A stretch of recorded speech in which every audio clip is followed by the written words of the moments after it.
Honesty मतलब ईमानदारी। नमस्कार दोस्तों, आप सभी का स्वागत है। आज की ये मोटिवेशनल स्टोरी ईमान का ज्ञान बताएगी। तो चलिए शुरू करते हैं। काफी समय पहले की बात है। प्रतापगढ़ नाम का राज्य था।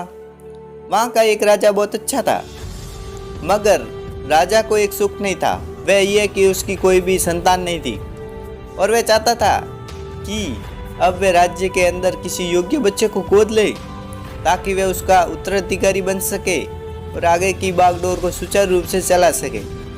और इसी को देखते हुए राजा ने राज्य में घोषणा करवा दी कि सभी बच्चे राजमहल में एकत्रित हो जाए। ऐसा ही हुआ।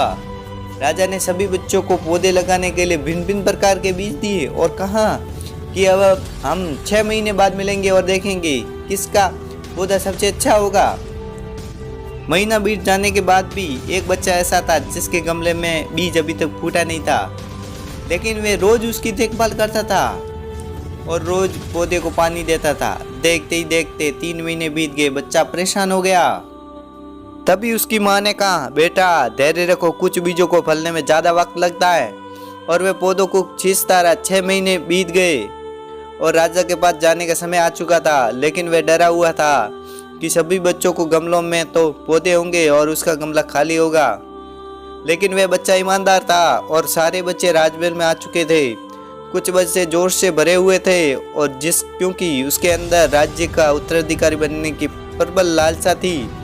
और अब राजा ने आदेश दिया। सभी बच्चे अपने अपने गमले दिखाने लगे, मगर एक बच्चा सहमा हुआ था क्योंकि उसका गमला खाली था। तभी राजा की नज़र उस गमले पर गई। उसने पूछा, तुम्हारा गमला तो खाली है? तो उसने कहा, लेकिन मैंने इस गमले में 6 महीने तक देखभाल की है। राजा उसकी ईमानदारी से खुश था कि उसका गमला खाली है, फिर भी वे हिम्मत करके यहाँ आ तो गया है। सभी बच्चों के गमले देखने के बाद राजा ने उस बच्चे को सभी के सामने बुलाया। बच्चा सहम गया और राजा ने वह गमला सभी को दिखाया। सभी बच्चे जोर जोर से हंसने लगे। राजा ने कहा, शांत हो जाइए, इतने खुश मत होइए। आप सभी के पास जो पौधे हैं वो सब बंजर हैं। आप चाहे कितनी भी मेहनत कर लें उनसे कुछ नहीं निकलेगा, लेकिन असली बीज यही था।